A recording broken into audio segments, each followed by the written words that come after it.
yeeranayo heshiiska Soomaaliland ay la gashay wadanka Ethiopia ayaa maanta lagu soo bandhigay magaalada Hargeysa. wasiirka maaliyadda Dr. Saad Cali Shire oo ay weheliyaan xubno ka tirsan shaqaalaha wasaaradda, gudoomiyaha rugta ganacsiga Jamaal Caydiid iyo xubnaha kooxda sameysay cilmi baaristaasi ayaa goobjoog waxay u ahaayeen daraasadaasi ku saabsan heshiiska maalgashiga Ethiopia iyo isu gudbinta badeecadaha, saameynta uu ku yeelan doono ganacsiga iyo dhaqaalaha dadka Somaliland marka Ethiopia ay bilowdo isticmaalka dekadda Berbera.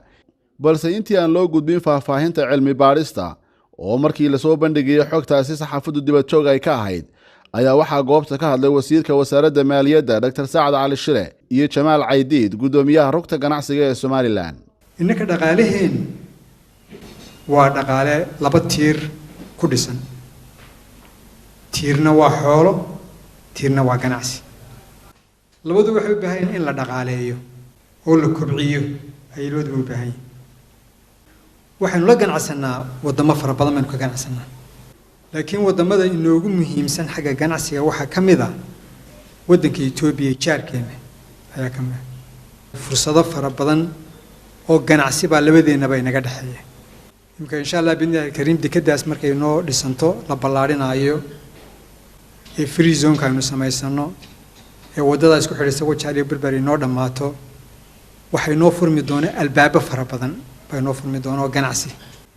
marka waa su'aal meesha ku jirta inaynu is weydiino furitaankaasi muxuu faa'iido inoo leeyahay, maxay tahay inaynu u daymo la'aano oo laga yaabo mataqaana dhibaato inay naga yimaadaan. wax kastoo dheef lihina dhibna way leeyihiin. marka daraasad baa la sameeyay arrinkaa ku saabsan oo halkan lagu soo bandhigi doono maanta. dabeedna maxay dhahdaa fikir la isweydaarsado, laga doodo, dabeedna meel isla dhigo, dabeedna aynu qaadano in wixii anfacaya. bal hadda wixii jari noogu jirto ayaynu isla eegi doonaa. wanaanu muxuu ahaa ku faraxsanahay. ugu dambeyn waxaa halkaasi ka hadlay Dr. Aadan Ismaaciil Cabdi oo hogaaminayay kooxda sameysay daraasadaasi, waxaana uu guud maray ujeedada cilmi baarista, balse waxa uu sheegay tafaasiisha cilmi baaristu ay soo bandhigtay in loogu talagalay oo kaliya dadka ay khusayso arrintani, sidaas awgeedna aan lala wadaagi karin dadweynaha iyo saxaafadda.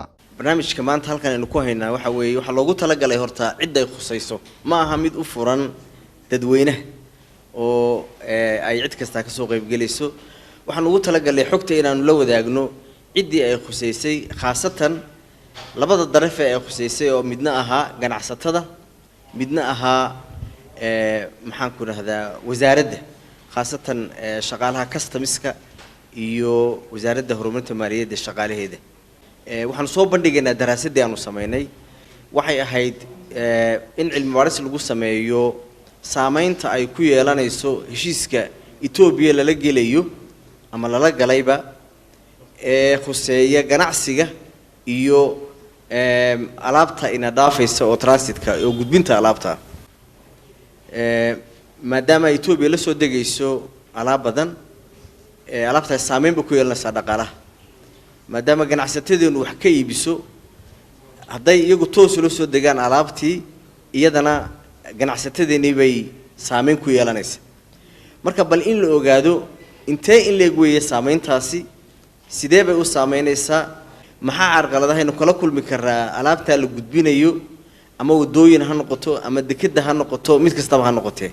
marka runtii cilmi baaris ku saabsan arrinta oo isdul taageynay mid walba ayay ahayd. waxaanu filaynaa in xogtaanu soo gudbinay ay noqoto mid wax ku oola oo wasaaradda iyo dalka iyo ganacsatada iyo mid walba ay u noqoto waxtar. Cabdi Shakuur Dayib Maxamed, Hon Cable TV, Hargeysa.